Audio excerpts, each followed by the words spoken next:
محمد وعلى آل محمد كما باركت على إبراهيم وعلى آل إبراهيم إنك حميد مجيد. يا أيها الذين آمنوا اتقوا الله حق تقاته ولا تموتن إلا وأنتم مسلمون. يا أيها الناس اتقوا ربكم الذي خلقكم من نفس واحدة وخلق منها زوجها وبث منهما رجالا كثيرا ونساء واتقوا الله الذي تساءلون به والأرحام إن الله كان عليكم رقيبا. يا أيها الذين آمنوا اتقوا الله وقولوا قولا سديدا يصلح لكم أعمالكم ويغفر لكم ذنوبكم ومن يطع الله ورسوله فقد فاز فوزا عظيما.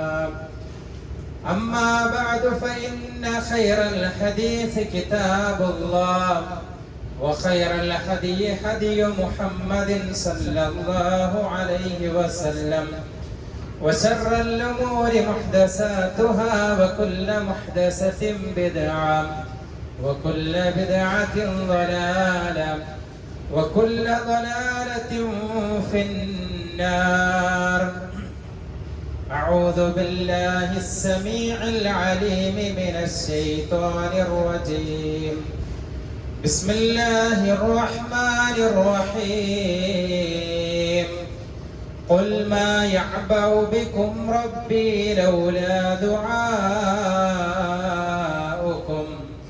فقد كذبتم فسوف يكون لزاما. ബഹുമാന്യരായ സത്യവിശ്വാസികളെ, സത്യവിശ്വാസിനികളെ, ജീവിതത്തിൻ്റെ രഹസ്യവും പരസ്യവുമായ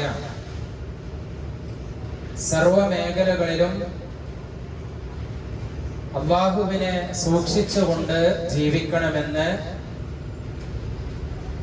സ്വന്തത്തോടെന്ന പോലെ ഓരോരുത്തരോടും ഗൗരവത്തോടുകൂടെ വസിയ്യത്ത് ചെയ്യുകയാണ്, ഉപദേശിക്കുകയാണ്. മനുഷ്യനെ സംബന്ധിച്ചിടത്തോളം അവൻ ഒരുപാട് ആവശ്യങ്ങളുള്ളവനാണ്. ഈ ആവശ്യങ്ങൾ നിറവേറ്റാൻ അവൻ 100% കഴിവുള്ളവനല്ല. എന്നാൽ അവന്റെ ആവശ്യങ്ങളും പ്രശ്നങ്ങളും പരിഹരിക്കാൻ അവനുള്ള വലിയൊരു പരിഹാരമാണ് അവന്റെ മനസ്സിൽ നിന്ന് ഉയരുന്ന തേട്ടങ്ങൾ അഥവാ ദുആകൾ, പ്രാർത്ഥനകൾ. അവൻ എന്താവശ്യം വന്നാലും അവനെ ചോദിക്കാൻ അല്ലാഹു എന്ന് പറയുന്ന ഒരത്താണി അവനുണ്ട്. അവന്റെ ആവശ്യങ്ങൾ ചോദിക്കാൻ, അത് നിർവഹിച്ചു കൊടുക്കാൻ റബ്ബ് അവന്റെ ഇരു കരങ്ങളും നീട്ടിക്കൊണ്ടിരിക്കുകയാണ്.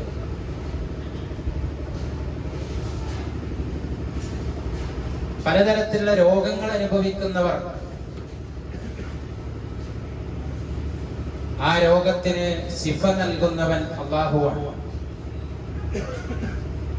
അതുകൊണ്ടാണ് നമ്മൾ രോഗിയെ കാണുമ്പോൾ നമ്മൾ പ്രാർത്ഥിക്കും, അല്ലാഹുമ്മ റബ്ബന്നാസ്, അല്ലാഹുവേ ജനങ്ങളുടെ രക്ഷിതാവേ, ഇശ്ഫി, നീ ശിഫ നൽക്, അൻത ശാഫി, നീയാണ് ശിഫ നൽകുന്നവൻ എന്ന് നമ്മൾ റബ്ബിനോട് പ്രാർത്ഥിക്കും. വിശുദ്ധ ഖുർആനിൽ അല്ലാഹു പറയുന്നു, ഫഇദാ മരിദതു ഫഹുവ യശ്ഫീൻ. ഞാൻ രോഗിയായാൽ എന്നെ ശിഫയാക്കുന്നവൻ അല്ലാഹുവാണ് എന്ന് പ്രവാചകൻ പ്രാർത്ഥിച്ച് പറഞ്ഞത് നമുക്ക് കാണാൻ സാധിക്കും. സഹോദരങ്ങളെ, എന്ത് നമുക്ക് ആവശ്യങ്ങളുണ്ടെങ്കിലും നമ്മൾ അതിനൊക്കെ ചോദിക്കേണ്ടത് റബ്ബിനോടാണ്. കുട്ടികളില്ല, അള്ളാഹുവിനോട് ചോദിക്കണം. രോഗം മാറാൻ അള്ളാഹുവിനോട് നമ്മൾ പ്രാർത്ഥിക്കണം. അങ്ങനെ ചെറുതും വലുതുമായ എന്ത് കാര്യങ്ങളുണ്ടെങ്കിലും ഈ കാര്യങ്ങളൊക്കെ നമ്മൾ ചോദിക്കേണ്ടത് അള്ളാഹുവിനോടാണ്. എന്നാൽ പല ആളുകളും പ്രാർത്ഥിക്കുന്നവർ അവരൊരു പരാതിയായിട്ട് പറയാറുള്ളത്, ഞാൻ എത്ര കാലമായി പ്രാർത്ഥിക്കുന്നു, എന്റെ പ്രാർത്ഥനക്ക് ഉത്തരം കിട്ടുന്നില്ല, എന്റെ പ്രാർത്ഥന അല്ലാഹു സ്വീകരിക്കുന്നില്ല, എന്റെ കാര്യങ്ങളൊന്നും ശരിയാകുന്നില്ല എന്ന് പറയുന്ന പല ആളുകളെയും നമുക്ക് കാണാൻ സാധിക്കും. പ്രിയമുള്ളവരെ, പ്രാർത്ഥിക്കുക എന്ന് പറഞ്ഞാൽ നമുക്ക് ആവശ്യം വരുമ്പോ വേഗം കൈ ഉയർത്തി അങ്ങ് പ്രാർത്ഥിക്കുക എന്നത് മാത്രല്ല. ഒരടിമ ദുആ ചെയ്യുമ്പോൾ അല്ലാഹു ചില നിബന്ധനകൾ നമുക്ക് പഠിപ്പിച്ചു തന്നിട്ടുണ്ട്. ആ നിബന്ധനകൾ നമ്മൾ പാലിച്ചുകൊണ്ടാണ് പ്രാർത്ഥിക്കേണ്ടത്. ആ നിബന്ധനകൾ നമ്മൾ പാലിച്ചുകൊണ്ട് പ്രാർത്ഥിക്കുകയാണെങ്കിൽ മൂന്നിൽ ഏതെങ്കിലും ഒരു രീതിയിൽ അല്ലാഹു നമ്മുടെ പ്രാർത്ഥനക്ക് ഉത്തരം നൽകുമെന്നാണ്. നമുക്ക് ആ നിബന്ധനകൾ അറിയുമോ? നമ്മുടെ പ്രാർത്ഥനകളിൽ നമ്മൾ അത് പാലിക്കാറുണ്ടോ? നമുക്ക് അതൊക്കെ അറിയുമോ? അങ്ങനെ കാര്യം തന്നെ ഉണ്ടെന്ന് നമുക്കറിയുമോ? സഹോദരങ്ങളെ, നാം പഠിക്കേണ്ട ഒരു വിഷയമാണ്. അതുകൊണ്ട് തന്നെ ദുആ ചെയ്യുമ്പോൾ നമ്മൾ പാലിക്കേണ്ട ഒന്നാമത്തെ അദബ് അൽ ഇഖ്ലാസ്. ഇഖ്ലാസ്, ആത്മാർത്ഥമായി നമ്മൾ ദുആ ചെയ്യണം. നമ്മുടെ ദുആ അത് നമ്മൾ നടത്തുന്നത് റബ്ബിനോടാണ്. ആ റബ്ബിനോട് നടത്താൻ എല്ലാ ക്വാളിറ്റിയും ഉള്ളവനാണ് റബ്ബ്. ഞാനത് ചോദിച്ചാൽ എന്റെ റബ്ബ് എനിക്ക് തീർച്ചയായിട്ടും നൽകുമെന്ന ഉറച്ച ഒരു ബോധ്യം നമുക്കുണ്ടാവണം. ഇതിലെല്ലാത്തിനും പുറമെ നമ്മുടെ വിശ്വാസം ശരിയായിരിക്കണം. നമ്മൾ പ്രാർത്ഥിക്കുമ്പോൾ അല്ലാഹുവേ എന്ന് വിളിച്ചിട്ടാണ് നമ്മൾ പ്രാർത്ഥിക്കുന്നത്, അല്ലെ റബ്ബേ എന്ന് വിളിച്ചിട്ടാണ് നമ്മൾ പ്രാർത്ഥിക്കുന്നത്. എന്താണ് പ്രാർത്ഥന എന്ന് പറഞ്ഞാൽ? പ്രിയമുള്ളവരെ, ആരെങ്കിലും എന്തെങ്കിലും ഒരു ഉപകാരം നമുക്ക് ചെയ്തു തന്നാൽ തിരിച്ചങ്ങോട്ടൊരു നന്ദി കാണിക്കണമെന്ന് ആരും പറയാതെ തന്നെ നമുക്കറിയാം. ഒരു താങ്ക്സ്, ഒരു ശുക്ർ അയാളോട് തിരിച്ചു പറയാന്നുള്ളത്. എന്നാൽ ജീവിതത്തിൽ ഒരു മനുഷ്യന്റെ ജീവിതത്തിൽ ആവശ്യമായ സർവ്വതും നമുക്ക് നൽകിയവനാണ് റബ്ബ്. കഴിഞ്ഞ ഖുതുബയിൽ നമ്മൾ നിഅമത്തുകളെ കുറിച്ച് സൂചിപ്പിക്കുകയുണ്ടായി. പ്രിയമുള്ളവരെ, നമ്മുടെ നിഅമത്ത് അല്ലാഹു നമുക്ക് നൽകി. ആ നിഅമത്തെല്ലാം വാരിക്കോരി നൽകിയ ആ റബ്ബിന് നമ്മൾ എത്രമാത്രം നന്ദി കാണിക്കേണ്ടിയിരിക്കുന്നു. അപ്പോൾ ആ നന്ദി കാണിക്കാൻ നമ്മുടെ മനസ്സിൽ നിന്ന് ഉയരുന്ന തേട്ടങ്ങൾ, പ്രാർത്ഥനകൾ, ദുആകൾ അത് അല്ലാഹുവിന് മാത്രം സമർപ്പിക്കുക എന്നുള്ളതാണ്. നമസ്കാരം നോക്കൂ നിങ്ങൾ. നമ്മൾ ആർക്ക് വേണ്ടി നമസ്കരിക്കുന്നത്? ആരുടെ മുമ്പിലാണ് നമ്മൾ സുജൂദ് ചെയ്യുന്നത്? അല്ലാഹുവിന്റെ മുമ്പിലാണ്. സക്കാത്ത് നമ്മൾ നിർവഹിക്കുമ്പോൾ ആരുടെ കൂലിയാണ് നമ്മൾ പ്രതീക്ഷിക്കുന്നത്? റബ്ബിന്റെ കൂലിയാണ്. നോമ്പെടുക്കുമ്പോ നമ്മൾ പടച്ചവന്റെ കൂലിയാണ്. ഹജ്ജ് നിർവഹിക്കുമ്പോ അല്ലാഹുവിന്റെ കൂലിയാണ്. അള്ളാഹ്ക്ക് വേണ്ടിയാണ് നമ്മൾ സമർപ്പിക്കുന്നത് എങ്കിൽ ദുആയോ അതും പിന്നെ സമർപ്പിക്കേണ്ടത് അള്ളാഹുവിനല്ലാതെ വേറെ ആരോടാണ്? അതുകൊണ്ട് തന്നെ അള്ളാഹുവിനോട് നമ്മൾ ദുആകൾ സമർപ്പിക്കുക എന്നുള്ളതാണ്.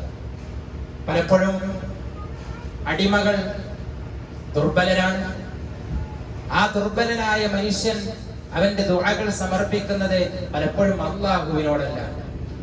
അള്ളാഹുവേ കാക്കണേ, അള്ളാഹുവേ രക്ഷിക്കണേ, അള്ളാഹുവേ കുട്ടിയെ തരണേ, അള്ളാഹുവേ എനിക്കൊരു ജോലി തരണേ, അള്ളാഹുവേ എന്റെ മകളുടെ കല്യാണം ശരിയാക്കണേ, അള്ളാഹുവേ എനിക്കൊരു വീട് റെഡിയാക്കി തരണേ എന്നൊക്കെ നമ്മൾ പറയുന്ന ദുആയാണ്. അത് അള്ളാഹുവേ എന്നതിന് പകരം ഏതെങ്കിലൊക്കെ പടപ്പിന്റെ മഹാന്റെ ഖബറുകൾ കടക്കുന്ന മഹാന്മാരുടെ ഒക്കെ പേരുപയോഗിച്ചുകൊണ്ടാണ് പലരും ദുആ ചെയ്യാറുള്ളത്. എന്തുമാത്രം വലിയ അപരാധമാണ് എന്ന് നോക്കൂ നിങ്ങൾ. അപ്പോൾ അള്ളാഹുവേ എന്ന് വിളിച്ച് ദുആ ചെയ്യേണ്ടതിന് പകരം അവിടെ ഒരു ശൈഖിനെ, ഒരു വലിയനെ, ഒരു മഹാനെ, ഒരു ഖബറിൽ കിടക്കുന്ന വ്യക്തിയെ അല്ലെങ്കിൽ അതേപോലെ എന്തെങ്കിലും ഒന്നിനെ വെച്ചുകൊണ്ട് നമ്മൾ ദുആ ചെയ്യുമ്പോൾ അള്ളാഹുവിന് കൊടുക്കേണ്ട ഏറ്റവും പരമപ്രധാനമായ ആ നന്ദിയെ നമ്മൾ വഴി തിരിച്ചു വിടുമ്പോൾ പ്രിയമുള്ളവരെ അവിടെ തന്നെ നമ്മൾ ദുആ തെറ്റുകയാണ്. അതുകൊണ്ട് റുബൂബിയത്തും ഉലൂഹിയത്തും അസ്മാഉ സിഫാത്തും അല്ലാഹ്ക്ക് മാത്രം നമ്മൾ വകവെച്ചു കൊടുക്കണം. എല്ലാം കാണുന്നവൻ അല്ലാഹുവാണ്, എല്ലാം കേൾക്കുന്നവൻ അല്ലാഹുവാണ്, എല്ലാം അറിയുന്നവൻ അല്ലാഹുവാണ്. അതുകൊണ്ട് എന്റെ വീട്ടിൽ നിന്ന് ഞാൻ പുറത്തു പോന്നാൽ അവിടുന്ന് ആരെങ്കിലും എന്നെ വിളിച്ചാൽ ഒരു പക്ഷേ എനിക്ക് കേൾക്കാൻ കഴിയില്ല. എങ്കിൽ ഞാൻ മരിച്ചാൽ എന്നെ വിളിച്ചാൽ ഞാൻ കേൾക്കുമോ? ഒരിക്കലുമില്ല. പ്രിയമുള്ളവരെ, നമ്മൾക്ക് ഒരു ഫോണില്ലാതെ ഇവിടെ നിന്ന് ഒരു ശൈഖിനെ നമ്മൾ വിളിക്കുകയാണെങ്കിൽ അയാൾക്ക് കേൾക്കാൻ കഴിവില്ല. പിന്നെ എങ്ങനെ മരിച്ചു കഴിഞ്ഞാൽ അയാൾക്ക് കഴിവ് കൂടുമെന്ന് നമുക്ക് വിശ്വസിക്കാൻ പറ്റും? അതുകൊണ്ട് തന്നെ റബ്ബ് പറഞ്ഞു, നിങ്ങൾ അവരോട് ദുആ ചെയ്താൽ നിങ്ങളെ ദുആ അവർ കേൾക്കുകയില്ല എന്ന് അസന്നിഗ്ധമായി നമ്മളോട് പ്രഖ്യാപിച്ചു. അതുകൊണ്ട് പ്രിയമുള്ളവരെ, ആദ്യം നമ്മൾ പാലിക്കേണ്ടത് ഇഖ്ലാസ് ഉണ്ടായിരിക്കണം. നമ്മുടെ ഈമാൻ സുഭദ്രമായിരിക്കണം, വിശ്വാസം ക്ലിയർ ആയിരിക്കണം. ഇസ്ലാം കാര്യങ്ങളിൽ ഒന്ന് നമ്മൾ പറയുന്നത് 2 ഷഹാദത്ത് കലിമയാണ്. അതിലൊന്നെന്താ? ലാ ഇലാഹ ഇല്ലല്ലാഹ് എന്ന ഷഹാദത്താണ്. ഈമാൻ കാര്യങ്ങളിൽ ഒന്ന് അല്ലാഹുവിലുള്ള വിശ്വാസമാണ്. നോക്കൂ നിങ്ങൾ, അത് ക്ലിയർ ആയെങ്കിൽ മാത്രമേ ബാക്കിയുള്ളത് എന്തും ശരിയായിട്ട് കാര്യമുള്ളൂ. അതുകൊണ്ടാണ് റബ്ബ് പറഞ്ഞത് ഫദ്ഉല്ലാഹ മുഖ്ലിസീന ലഹുദ്ദീൻ. ഫദ്ഉല്ലാഹ്, നോക്കൂ നിങ്ങൾ അല്ലാഹുവിനോട് ദുആ ചെയ്യാം. എങ്ങനെ ദുആ ചെയ്യാം? മുഖ്ലിസീന ലഹുദ്ദീൻ, അല്ലാഹുക്ക് മാത്രം ഇഖ്ലാസോടുകൂടെ നിങ്ങൾ ദുആ ചെയ്യാം. വലൗ കരിഹൽ കാഫിറൂൻ, അത് സത്യനിഷേധികൾക്ക് എത്ര വെറുപ്പായിരുന്നെങ്കിലും ശരി. അപ്പൊ അതാർക്ക് പിടിക്കൂല? സത്യനിഷേധികൾക്ക് അത് പിടിക്കൂല. അല്ലാഹുവോട് മാത്രം ദുആ ചെയ്യണം എന്നത് അവർക്കത് പിടിക്കാത്ത കാര്യമാണ്, അവർക്ക് താല്പര്യമില്ലാത്ത വിഷയമാണ്. എങ്കിൽ ഒരു മുസ്ലിം അല്ലാഹുവിനോട് വിളിക്കുന്നതിന് പകരം ഏതെങ്കിലും ശൈഖിനോടും മഹാന്മാരോടും വിളിക്കുമ്പോ ബഹുദൈവ വിശ്വാസം കടന്നു വരികയാണ്. അപ്പൊ ആർക്കിഷ്ടമില്ലാത്ത കാര്യമാണ്, സത്യനിഷേധിക്ക് ഇഷ്ടമില്ലാത്ത കാര്യം മുസ്ലിമായി പറന്നവൻ അവനും സ്വീകരിക്കുന്ന അവസ്ഥയിലേക്ക് പോകുമ്പോ ഫലത്തിൽ അവനും വഴിമാറി പോവുകയാണ്.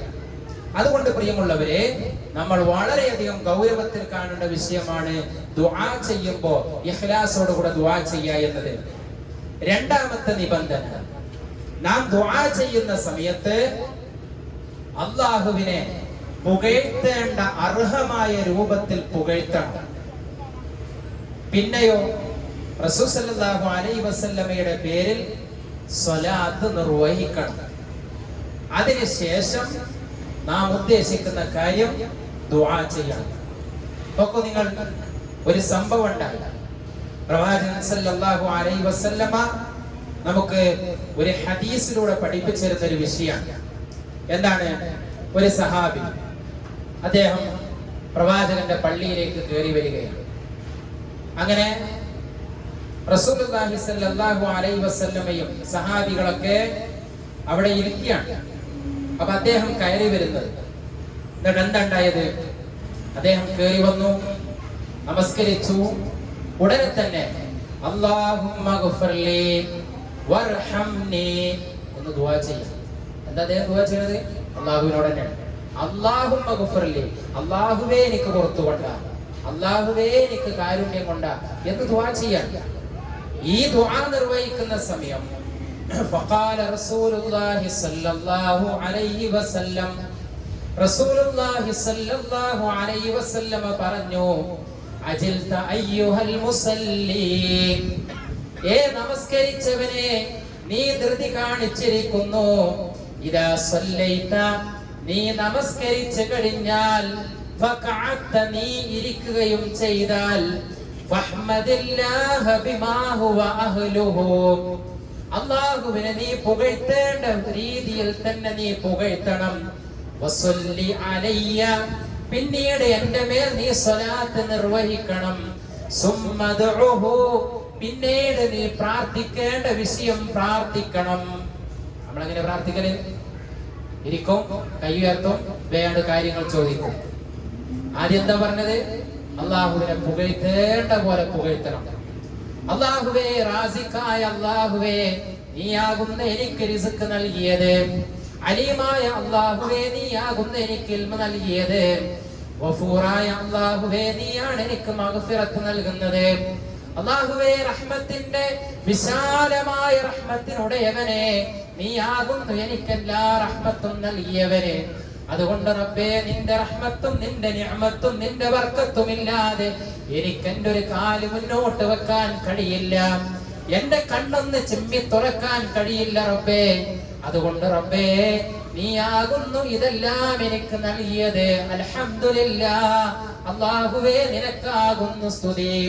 അൽഹംദുലില്ലാഹില്ലദീ അലാ കുല്ലി ഹാൽ, എല്ലാ അവസ്ഥയിലും നിനക്കാകുന്നു റബ്ബേ സ്തുതി. അല്ലാഹുവിനെ സ്തുതിക്കാൻ, അല്ലാഹുവിനെ പുകഴ്ത്താൻ, അങ്ങനെ അല്ലാഹുവിനെ പുകഴ്ത്തേണ്ട പോലെയൊക്കെ പുകഴ്ത്തിയിട്ട് പിന്നെ നമ്മള് റസൂലിന്റെ പേരിലുള്ള സ്വലാത്ത് ചെയ്യാം. അല്ലേ? നമ്മളൊക്കെ ദുആ ചെയ്യുന്ന സമയത്ത് സ്വലാത്ത് നിർവഹിക്കലുണ്ടോ എന്ന് നമ്മൾ ശ്രദ്ധിക്കണം. സ്വലാത്ത് എന്ന് പറയുമ്പോ പലരും വിചാരിക്കാറുള്ളത് സ്വലാത്തൊന്നും ഇല്ലാത്തൊരു വിഭാഗമാണ് മുജാഹിദുകൾ, സലഫികൾ എന്നുള്ളതാണ്. പ്രിയമുള്ളവരെ, എന്താ നമ്മൾ ഖുത്ബ തുടങ്ങുമ്പോ കേട്ടത്? അന്ത് സ്വലാത്താണ് പിന്നെ കേട്ടത്. സ്വലാത്തില്ലെങ്കിൽ ഖുത്ബയിൽ സ്വലാത്ത് നിർവഹിക്കോ? ഇപ്പൊ എന്താ പറയുന്നത്? നമ്മൾ അള്ളാഹുവിനെ പുകഴ്ത്തിയിട്ട് പിന്നെ സ്വലാത്ത് നിർവഹിക്കണം എന്നാണ്. അപ്പോഴാണ് കേൾക്കുന്നത്, പറയുന്നത് അവര് സ്വലാത്തില്ലാത്തവരാണ് എന്ന് പറയുമ്പോ എന്തുമാത്രം വലിയ കളവാണ് പറയുന്നത്. നോക്കൂ നിങ്ങൾ, അള്ളാഹുവിനെ പുകഴ്ത്തിയിട്ട് പിന്നെ സ്വലാത്ത് നിർവഹിക്കണം. അള്ളാഹുവിന്റെ റസൂലിന്റെ പേരിൽ സ്വലാത്ത്. എങ്ങനെ സ്വലാത്ത് നിർവഹിക്കേണ്ടത്? ഇബ്രാഹിമിയ സ്വലാത്ത്. അല്ലാഹുമ്മ സ്വല്ലി അലാ മുഹമ്മദിൻ വഅലാ ആലി മുഹമ്മദ് കമാ സല്ലൈത അലാ ഇബ്രാഹീമ വഅലാ ആലി ഇബ്രാഹീം ഇന്നക ഹമീദും മജീദ്. അല്ലാഹുമ്മ ബാരിക് അലാ മുഹമ്മദിൻ വഅലാ ആലി മുഹമ്മദ് കമാ ബാറക്ത അലാ ഇബ്രാഹീമ വഅലാ ആലി ഇബ്രാഹീം ഇന്നക ഹമീദും മജീദ്. 7ഓളം റിവായത്തുകളിലൂടെ വ്യത്യസ്തമായ രീതിയിൽ റിപ്പോർട്ട് ചെയ്ത് വന്നിട്ടുണ്ട്. അല്ലേ? ഇബ്രാഹിമിയ സ്വലാത്ത്. ഇതാണ് സ്വലാത്ത്. ആരെങ്കിലും ഒരു തവണ റസൂലിന്റെ പേരിൽ സ്വലാത്ത് നിർവഹിച്ചാൽ അവന് 10 ഗുണം അല്ലാഹു നൽകുന്നതാകുന്നു. പ്രവാചകൻ സല്ലല്ലാഹു അലൈഹി വസല്ലം പറയാണ്, ആരെങ്കിലും എന്റെ പേര് കേട്ടിട്ട് അവൻ സ്വലാത്ത് നിർവഹിച്ചിട്ടില്ലെങ്കിൽ അവൻ പിശുക്കനാകുന്നു. പ്രവാചകൻ സല്ലല്ലാഹു അലൈഹി വസല്ലം പറയാണ്. അപ്പൊ സ്വലാത്തിന്റെ മഹിമകൾ, പോരിശകൾ എമ്പാടും അള്ളാഹുവിന്റെ റസൂൽ നമുക്ക് പരിചയപ്പെടുത്തി തരികയുണ്ടായി. അതുകൊണ്ട് പ്രിയമുള്ളവരെ, പഠിപ്പിച്ചൊരു സ്വലാത്തുണ്ട്, അതിതാണ് ആ സ്വലാത്ത്. നമ്മൾ നാട്ടിൽ നടക്കുന്ന ഒരു സ്വലാത്തുണ്ട്, അതേതാണ്? താജ് സ്വലാത്ത്, ഇങ്ങനെയൊക്കെയുള്ള സ്വലാത്തുകളാണ്. ആ സ്വലാത്ത് എപ്പോഴാണ് നിർവഹിക്കുന്നത്, എന്തിനാ നിർവഹിക്കുന്നത്, നമ്മളൊക്കെ കാണുന്നതാണ്. ഇഖ്ലാസ് അവിടെ ഉണ്ടോ? ഇല്ല. പലപ്പോഴും സാമ്പത്തികമായ ലാഭം മാത്രം പ്രതീക്ഷിച്ചുകൊണ്ട് പ്രത്യേകമായ ഒരു സമയത്തും സന്ദർഭത്തിലും ആൾക്കാർ ഒരുമിച്ച് കൂട്ടിയിട്ടാണ് ചെല്ലുന്നത്. നോക്കൂ നിങ്ങൾ, റസൂൽ സല്ലല്ലാഹു അലൈഹി വസല്ലമയുടെ പേരിൽ നമ്മൾ സ്വലാത്ത് നിർവഹിക്കാൻ എന്തിന് നമുക്ക് പണച്ചെലവ് വേണം? നമ്മൾ നമസ്കരിക്കാറുണ്ട്, 5 പൈസന്റെ മുതൽ മുടക്ക് നമുക്കുണ്ടോ? അതേപോലെ തന്നെ നമ്മൾ പടച്ചവരോട് ദുആ ചെയ്യുകയാണെങ്കിൽ നമുക്കവിടെ 5 പൈസന്റെ മുതൽ മുടക്കില്ല. എന്നാൽ മറ്റുള്ള ആളുകളെ നമ്മൾ ഏൽപ്പിച്ച് പണം കൊടുത്ത് ദുആ ചെയ്യിപ്പിക്കും. പണം ആർക്കാ പോണത്? ആർക്കാ പോകുന്നത് സുഹൃത്തുക്കളെ? പണം കിട്ടണമെന്ന താല്പര്യത്തിൽ ഇഖ്ലാസ് ഉണ്ടാകുമോ? അതുകൊണ്ട് തന്നെ അവിടെയൊന്നും നമ്മൾ ഇഖ്ലാസ് കാണില്ല. അതേപോലെ തന്നെ ഈ സ്വലാത്തിന്റെ വിഷയം നമ്മൾ നോക്കൂ. നിങ്ങൾ സ്വലാത്ത് റസൂൽ സല്ലല്ലാഹു അലൈഹി വസല്ലം പഠിപ്പിച്ച സ്വലാത്ത്, അത് ചൊല്ലാൻ നമുക്കൊരു പണം മുടക്കില്ല. അപ്പൊ അതുകൊണ്ട് തന്നെ അതിനെ വ്യവസായവൽക്കരിക്കപ്പെടുമ്പോ അത് ഇബാദത്തിനെ ചൂഷണം ചെയ്യുകയാണ്. അത് തെറ്റ് എന്ന് പറയുമ്പോ ആ വാക്ക് മാത്രം എടുത്ത് പലരും ചൂണ്ടിക്കണ്ടില്ലേ, സ്വലാത്തിനെ എതിർക്കാണെന്ന് പറയാം. സ്വലാത്തിനല്ല എതിർക്കുന്നത്, സ്വലാത്ത് വെച്ച് ജനങ്ങളെ ചൂഷണം ചെയ്യുന്നതിനെയാണ് എതിർക്കുന്നത്. അതിനെ നമ്മൾ തിരിച്ചറിയണം. അപ്പൊ ആ ചൂഷണത്തെ എതിർക്കുന്നത് ആളുകൾക്ക് മനസ്സിലാകാതിരിക്കാൻ നേരത്തെ ബ്ലോക്ക് ചെയ്യാണ്. കണ്ടില്ലേ, സ്വലാത്തിനെ എതിർക്കാണ് എന്ന് പറയുമ്പോ കുറച്ചേതൊരു വിശ്വാസിക്കും സ്വലാത്ത് ഉണ്ടാകും മനസ്സിൽ, ജീവിതത്തിൽ അവർ സ്വലാത്ത് എല്ലുന്നവനായിരിക്കും, റസൂലിനോട് സ്നേഹം ഉണ്ടാവും.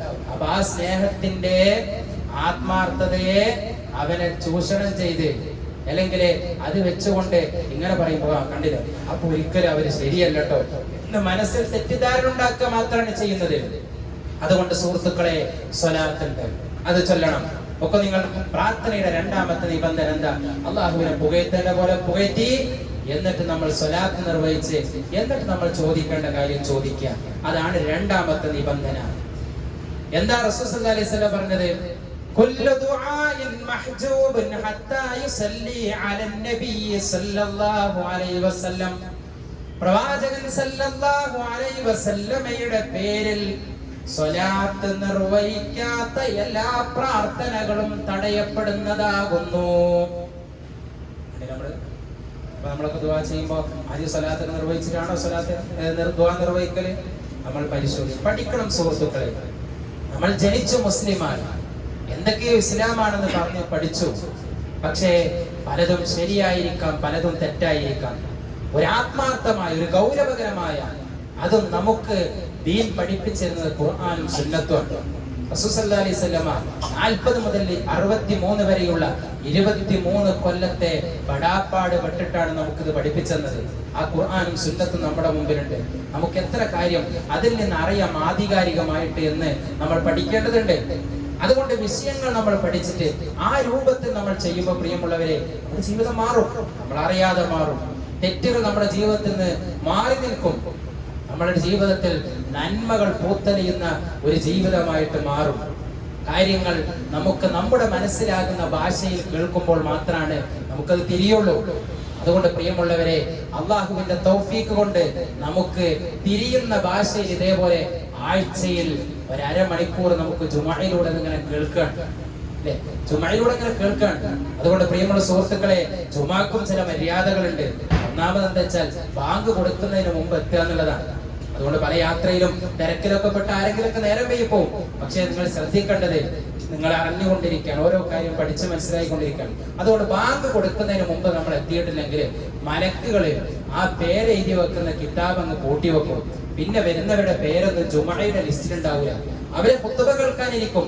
പിന്നെ നമ്മൾ ജുമഅക്ക് പോയി നമ്മൾ പറയും അള്ളാഹുവിന്റെ ഗ്രന്ഥത്തിൽ അത് ഉണ്ടാവില്ല. 3 ജുമഅയിൽ മനഃപൂർവ്വം പങ്കെടുക്കാത്ത ഒരുത്തനെ അള്ളാഹ് മുനാഫിക്കായിട്ട് രേഖപ്പെടുത്തുന്നതാണ്. ആരാ മുനാഫിക്ക്? നരകത്തിന്റെ അടിത്തട്ടിലുള്ളവരാണ്. അവനായിട്ട് രേഖപ്പെടുത്തുമെന്നതാണ്. അള്ളാഹു നമ്മളെ കാക്കുമാറാകട്ടെ.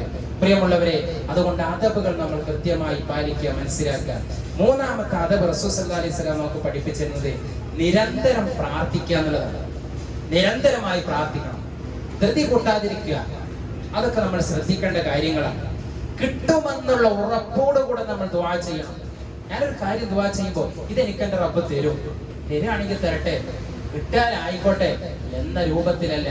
അത് കിട്ടൂല, കാരണം നമുക്ക് തന്നെ ഉറപ്പില്ല. പിന്നെ ആ റബ്ബ് എന്തിനു തരണം? നമ്മൾ ചോദിക്കുന്ന റബ്ബിനോട് നമുക്ക് അത്രയും വിശ്വാസം ഇല്ലെങ്കിൽ പിന്നെ റബ്ബ് എന്തിനു നമ്മളെ പരിഗണിക്കണം? റബ്ബ് ചോദിക്കുന്ന ഒരു ചോദ്യമുണ്ട്. എന്താണ്? ഖുൽ നബിയേ പറയുക, മാ യഅബഉ ബികും റബ്ബി ലൗലാ ദുആഉകും. നിങ്ങളുടെ ദുആ ഇല്ലെങ്കിൽ നിങ്ങളെ എന്ത് പരിഗണിക്കാനാണ്? റബ്ബ് പരിഗണിക്കാനുള്ളതാണ് നമ്മുടെ ദുആ. എന്താ അത്ര ആത്മാർത്ഥമായിട്ട് നമ്മൾ നിർവഹിക്കണം. അതുകൊണ്ട് നിങ്ങൾ ദുആ ഇല്ലെങ്കിൽ നിങ്ങൾ എന്ത് പരിഗണിക്കാനാണെന്നാണ് അള്ളാഹു ചോദിക്കുന്നത്. അതുകൊണ്ട് പ്രിയമുള്ളവരെ, നമ്മൾ ദുആ ചെയ്യുമ്പോൾ ധൃതി കൂട്ടാതിരിക്കുക. നിരന്തരമായി നമ്മൾ ദുആ ചെയ്യാം. നോക്കൂ, നിങ്ങൾ പലപ്പോഴും നമ്മുടെ ജീവിതത്തിൽ വാക്കും പ്രവൃത്തിയും എത്രമാത്രം അള്ളാഹുവിൽ വിശ്വാസമുണ്ട് എന്ന് അറിയിച്ചു തരുന്ന പല ഉദാഹരണങ്ങൾ ഉണ്ടാകാറുണ്ട്. ഒരു ചെറിയൊരു ഉദാഹരണം മാത്രം ഞാൻ പറയാം. ഇപ്പൊ വേനൽക്കാലമാകുമ്പോ പലയിടത്തും മഴയ്ക്ക് വേണ്ടിയുള്ള നമസ്കാരങ്ങൾ നിർവഹിക്കാറുണ്ട്. നമ്മൾ വേനല് വരൾച്ച കൊണ്ട് പ്രയാസപ്പെട്ട് എന്നിട്ട് അള്ളാഹുവിനോട് ഒരു തുള്ളി വെള്ളം കിട്ടാൻ വേണ്ടിയിട്ടാണ് ദുആ ചെയ്യുന്നത്. എല്ലാവരും ഒരുമിച്ച് കൂടി നമ്മൾ വളർത്തുന്ന മൃഗങ്ങളെ അടക്കം അവിടെ ഒന്ന് കെട്ടിയിട്ട് ആണ് ആ ദുആ നടത്തേണ്ടത്, ആ പ്രാർത്ഥന നമസ്കാരം നിർവഹിക്കേണ്ടത്. നോക്കൂ നിങ്ങൾ, ഞാൻ ചോദിക്കുന്നത് നിങ്ങൾ ഗൗരവത്തിൽ മനസ്സിലാക്കേണ്ട ഒരു ചോദ്യം. ആ കൂടിയിരിക്കുമ്പോൾ എത്രമാത്രം നമുക്ക് അതിനോട് ഉറപ്പുണ്ട് എന്ന് മനസ്സിലാക്കാനുള്ള ഒരു ചോദ്യമാണ് ഞാൻ നിങ്ങളോട് ചോദിക്കുന്നത്. കാരണം നമ്മൾ മഴയ്ക്ക് വേണ്ടിയാണ് തേടാൻ വേണ്ടി വരുന്നത് എങ്കിൽ അത് കിട്ടുമെന്ന ഉറപ്പ് നമുക്കുണ്ട് എങ്കിൽ പ്രിയമുള്ളവരെ, നമ്മൾ അതിന്റെ വഴി സ്വീകരിക്കേണ്ടതുണ്ട്. ഞാൻ ചോദിക്കുന്നത് ഇത്രയേ ഉള്ളൂ, എത്ര ആളുകൾ കൂടെ എടുത്തിട്ടുണ്ടാവും? റബ്ബിനോടല്ലേ ചോദിക്കാൻ വരുന്നത്. മഴ കിട്ടുമെന്ന് ഉറപ്പുണ്ടെങ്കിൽ ഇത് ചോദിച്ചാൽ എനിക്കിനി മഴ കൊണ്ട് വരേണ്ടി വരും, അല്ലേ? അതുകൊണ്ട് എത്ര ആളുകൾക്ക് ആ ഉറപ്പുണ്ട് എങ്കിൽ നമ്മൾ ആ ഉറപ്പനുസരിച്ച് കൂടെ ഉണ്ടാവില്ലേ? നമ്മൾ മഴക്കാലാകുമ്പോ കുടല്ലാതെ പുറത്തിറങ്ങോ? അതുകൊണ്ട് സുഹൃത്തുക്കളെ, നമ്മൾ ചിന്തിക്കേണ്ടത് ഒരു കാര്യം നമ്മൾ ചോദിക്കുമ്പോൾ എന്റെ റബ്ബ് അത് തന്നിരിക്കും എന്ന ഉറച്ച ഒരു ബോധ്യം നമുക്ക് തന്നെ വേണം. അതുണ്ടാകലുണ്ടോ എന്നാണ് നമ്മൾ ആലോചിക്കേണ്ടത്. ഞാൻ നേരത്തെ പറഞ്ഞല്ലോ, പലരും പരാതി, എന്റെ പ്രാർത്ഥന സ്വീകരിക്കില്ല, എനിക്ക് ഉത്തരം കിട്ടണില്ല, എത്ര കാലമായി ഞാൻ പ്രാർത്ഥിക്കണേ, ഞാൻ അത് ചോദിച്ചു, അവർക്ക് കിട്ടണേ, ഇവർക്ക് കിട്ടണേ, അവരൊക്കെ ജീവിതം കണ്ടില്ലേ എന്ന് പറയുമ്പോൾ നമ്മൾ ആദ്യം അളക്കേണ്ടത് നമ്മളെ തന്നെയാണ്. അതുകൊണ്ട് പ്രിയമുള്ളവരെ, മൂന്നാമത്തെ നിബന്ധനയാണ് നിങ്ങൾ ചോദിക്കുമ്പോൾ റബ്ബിനോട് ചോദിക്കുകയും ധൃതി കൂട്ടാതിരിക്കുക. ധൃതി എങ്ങനെ ധൃതി കൂട്ടുക? ഞാൻ ദുആ ചെയ്ത് എനിക്ക് കിട്ടില്ല, എനിക്ക് കിട്ടില്ല, അങ്ങനെ ആവിയും പുകയായിട്ട് ഇങ്ങനെ നടക്കുക. സുഹൃത്തുക്കളെ, അതുകൊണ്ട് കാര്യമല്ല. ഞാൻ ചോദിച്ചിട്ടുണ്ട്, എനിക്കത് കിട്ടിയിരിക്കും എന്ന ഉറച്ച ബോധ്യം നമുക്ക് തന്നെ ഉണ്ടാകേണ്ടതുണ്ട്. അതുകൊണ്ട് ആ ഒരു ബോധ്യവും അറിവും ആ ഒരു ഈമാനും ഇഖ്ലാസും നമുക്ക് ഉണ്ടാവാൻ വേണ്ടിയിട്ട് നമ്മൾ ആദ്യം അറിവ് നേടണം. അപ്പോൾ നമുക്ക് തീർച്ചയായിട്ടും ഇഖ്ലാസ് ഉണ്ടാകും. അപ്പോൾ നമുക്ക് കാര്യങ്ങൾ കൂടുതൽ ആത്മാർത്ഥമായിട്ട് ചെയ്യാൻ കഴിയും. നല്ല തൗഫീഖ് അല്ലാഹു നമുക്ക് എല്ലാവർക്കും പ്രദാനം ചെയ്ത് അനുഗ്രഹിക്കുമാറാവട്ടെ. അഖൂലു ഖൗലി ഹാദാ അസ്തഗ്ഫിറുല്ലാഹൽ അലിയ്യുൽ അലീം.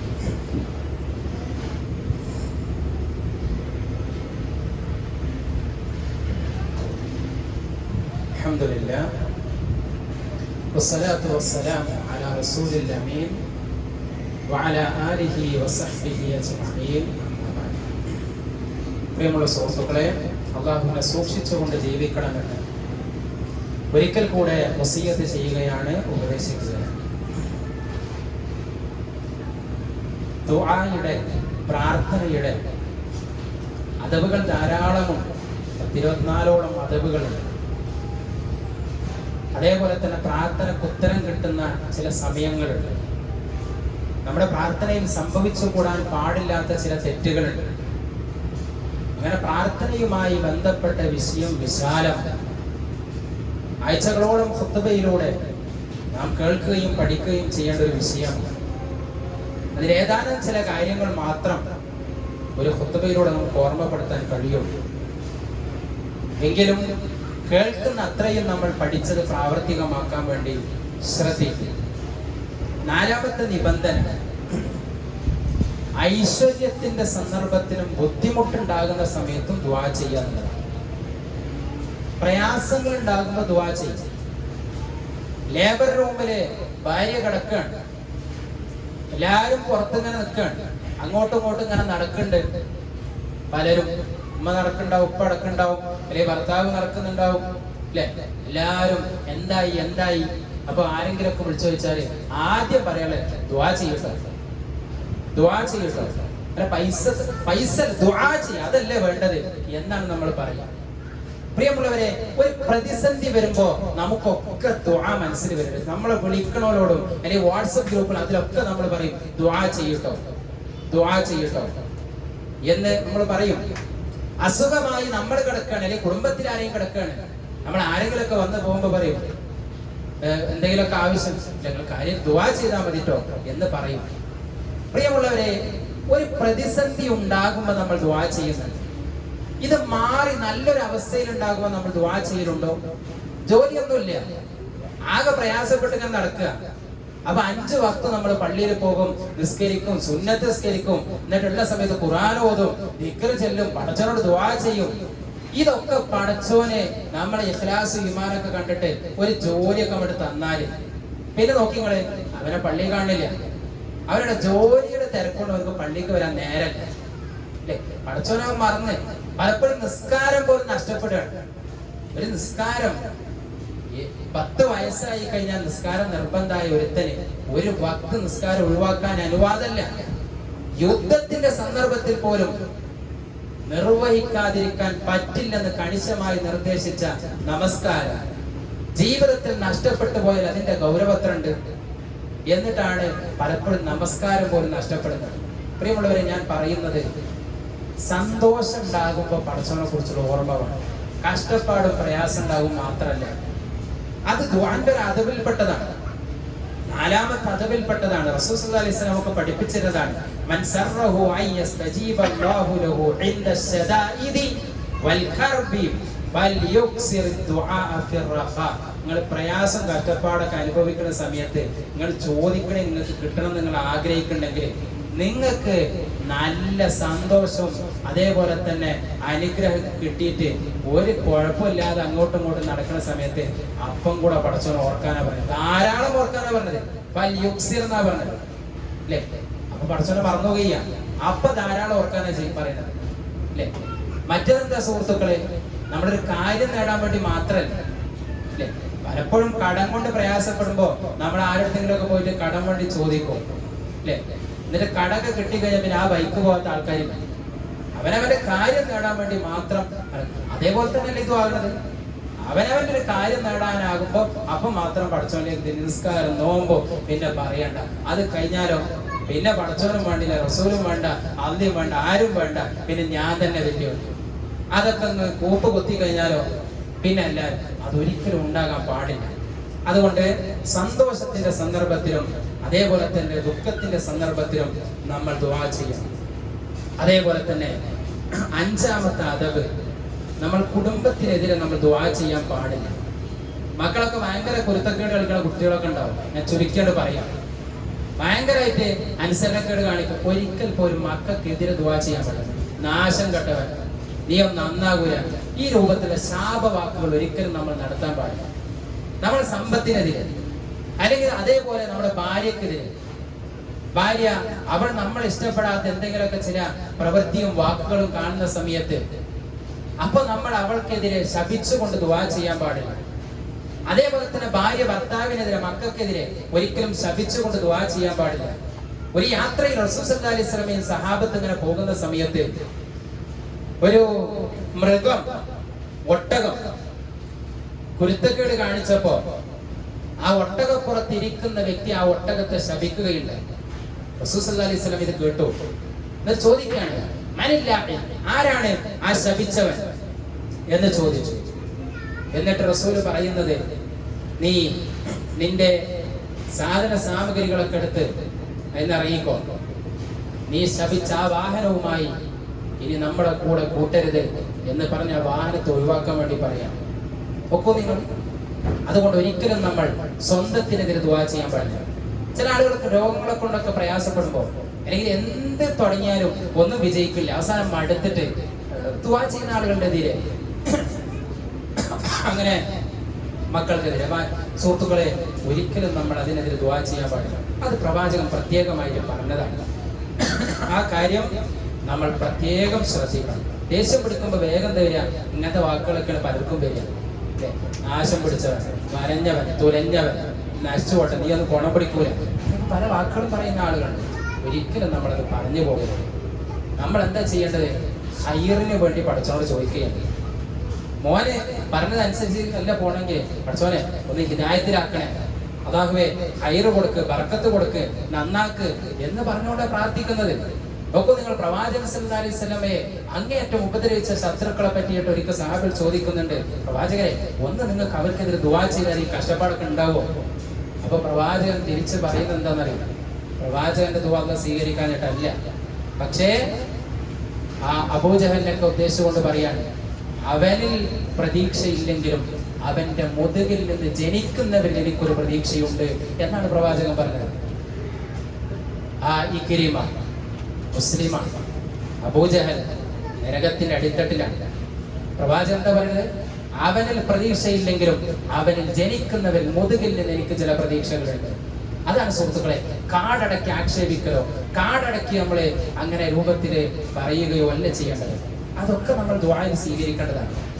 അതേപോലെ തന്നെ നമ്മൾ പ്രാർത്ഥിക്കുന്ന സമയത്ത് ഇസ്തിഗ്ഫാറുകൾ നമ്മൾ വർദ്ധിപ്പിക്കണം. മനുഷ്യന്മാരാണ്, ചെറിയ ചെറിയ തെറ്റുകളൊക്കെ എപ്പോഴും സംഭവിക്കും, ചിലർക്ക് വലുതന്നെ സംഭവിക്കും. അപ്പൊ ഈ പാപങ്ങൾ കാരണത്താൽ നമ്മുടെ ദുആ അല്ലാഹു തടയപ്പെടും. അതുകൊണ്ട് പടച്ചോനോട് ഇസ്തിഗ്ഫാർ നടത്തിയിട്ട് ആ പാപങ്ങൾ കരിച്ചു കളയാൻ വേണ്ടി നമ്മൾ പ്രാർത്ഥിച്ചുകൊണ്ടിരിക്കണം. അതാണല്ലോ റമദാനിലെ ഏറ്റവും അവസാനത്തെ നമ്മൾ പ്രാർത്ഥിക്കുന്ന പ്രാർത്ഥന അല്ലാഹുമ്മ ഇന്നക അഫ്വുൻ തുഹിബ്ബുൽ അഫ്വ ഫഅഫു അന്നി എന്നാണ്. എന്താ പ്രാർത്ഥനയുടെ പ്രത്യേകത? നമ്മൾ അസ്തഗ്ഫിറുല്ലാഹ് പറയണ്ടേ, അതേപോലെയല്ല. അല്ലെങ്കിൽ നമ്മൾ അത്തൂബു ഇലല്ലാഹ് എന്ന് പറയണ്ടേ, അതേപോലെയല്ല. അല്ലാഹുമ്മ ഇന്നക അഫ്വുൻ തുഹിബ്ബുൽ അഫ്വ ഫഅഫു അന്നി എന്ന് നമ്മൾ പറയുമ്പോൾ എന്താ പറയോ? അല്ലാഹുവേ നീ പാപങ്ങളെ മായ്ച്ചു കളയുന്നു. എങ്ങനെ മായ്ച്ചു കളയുന്നവൻ? ഡിലീറ്റ് അല്ല, പെർമനന്റ് ആയിട്ട് ഡിലീറ്റ് ആക്കി കളയുന്നവനാണ്. മറ്റത് പാപങ്ങളുണ്ടാവും, പഠിച്ചോ പുറത്തു വന്നിട്ടുണ്ടാവും നിർസ്വരത്തിൽ. ഇത് നമ്മൾ ഏടിൽ തന്നെ എന്നേക്കുമായിട്ട് നീക്കം ചെയ്യാം. അങ്ങനെ ആക്കിക്കൊണ്ടാന്നാ പറയുന്നത്. അങ്ങനെ ആക്കിക്കൊണ്ടാന്ന് നമ്മൾ എത്ര പേര് അത് അറിഞ്ഞ് മനസ്സറിഞ്ഞിട്ട് അങ്ങനെ ദുആ ചെയ്യുന്ന റമദാനിന്റെ അവസാനത്തിൽ നമ്മളവരെ നമ്മൾ ഇസ്തിഗ്ഫാറുകൾ വർദ്ധിപ്പിക്കണം. ഇസ്തിഗ്ഫാർ നിരന്തരം വർദ്ധിപ്പിക്കണം. ഒരു തെറ്റും ചെയ്യാത്ത റസൂൽ 100 തവണ ഇസ്തിഗ്ഫാർ ഒരു ദിവസം നടത്തിയിരുന്ന ഒരു ദിവസം നടത്തിയിരുന്നു എങ്കിൽ നോക്കൂ നിങ്ങൾ, നമ്മളൊക്കെ എത്ര തവണ ഇസ്തിഗ്ഫാർ നടത്തേണ്ടി വരും? 1000 തവണ നടത്തിയാൽ മതിയാവും. 1000 തവണ നടത്തിയാൽ മതിയാവും അല്ലേ? അസ്തഗ്ഫിറുല്ലാഹൽ അലിയ്യുൽ അദീം എന്നൊരു പ്രാർത്ഥന നമുക്ക് അറിയായിട്ടല്ലോ. സുഹൃത്തുക്കൾ നടത്തിക്കൊണ്ടിരിക്കണം. അതുകൊണ്ട് നമ്മൾ ധാരാളമായി ഇസ്തിഗ്ഫാറുകൾ വർദ്ധിപ്പിക്കുക. അപ്പോൾ ഈ പറഞ്ഞ നിബന്ധനകളൊക്കെ നമ്മൾ പാലിച്ചുകൊണ്ട് നമ്മൾ ദുആ ചെയ്യാം. ഇനിയും ഒരുപാട് കാര്യങ്ങളുണ്ട്. ഞാൻ പറഞ്ഞത് ഒന്ന് ഹ്രസ്വമാക്കി പറയണം. ഒന്നാമത്തത് ഇഖ്ലാസോടുകൂടെ ദുആ ചെയ്യാം. രണ്ടാമത്തത് അല്ലാഹുവിനെ പുകഴ്ത്തേണ്ട അർഹമായ രൂപത്തിൽ പുകഴ്ത്തി പിന്നീട് പ്രവാചകന്റെ പേരിൽ സ്വലാത്ത് ചൊല്ലി എന്നിട്ട് നാം ഉദ്ദേശിക്കുന്ന കാര്യം ദുആ ചെയ്യാം. മൂന്നാമത്തത് നിരന്തരമായി പ്രാർത്ഥിച്ചു കൊണ്ടിരിക്കുക. ഒരിക്കലും പ്രാർത്ഥനയിൽ ധൃതി കാണിക്കാതിരിക്കുക. എന്റെ ദുആക്ക് ഉത്തരം കിട്ടുമെന്ന ദൃഢമായ ഒരു ബോധ്യമുണ്ടായിരിക്കുക. നാലാമത്തത് ദുഃഖത്തിന്റെയും പ്രയാസത്തിന്റെയും സന്ദർഭത്തിൽ മാത്രമല്ല, ഐശ്വര്യത്തിന്റെ സന്ദർഭത്തിൽ നമ്മൾ അല്ലാഹുവിനോട് ദുആ നടത്തിക്കൊണ്ടിരിക്കുക.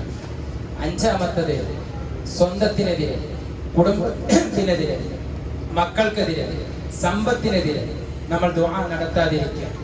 ആറാമത്തത് നമ്മൾ തെറ്റുകളിൽ നിന്ന് അല്ലാഹുവിനോട് പാപമോചനത്തിന് വേണ്ടി നേടിക്കൊണ്ടേയിരിക്കുക. എന്നിട്ട് നമ്മൾ ദുആ ചെയ്യുക. പ്രിയമുള്ളവരെ, ഇനിയും നമുക്ക് ഒരുപാട് നിബന്ധനകൾ പഠിക്കാനുണ്ട്. അതുകൊണ്ട് എല്ലാ നിബന്ധനകളും കൃത്യമായി പാലിച്ചുകൊണ്ട് ഒരാൾ ദുആ ചെയ്താൽ 3-ൽ 1 രീതിയിൽ ഉത്തരം കിട്ടാതിരിക്കില്ലെന്ന് അസന്നിഗ്ധമായി പറഞ്ഞ റസൂലുള്ളാഹി സ്വല്ലല്ലാഹു അലൈഹി വസല്ലം. അതൊരിക്കലും കളവല്ലല്ലോ, ഉത്തരം കിട്ടിയിരിക്കും.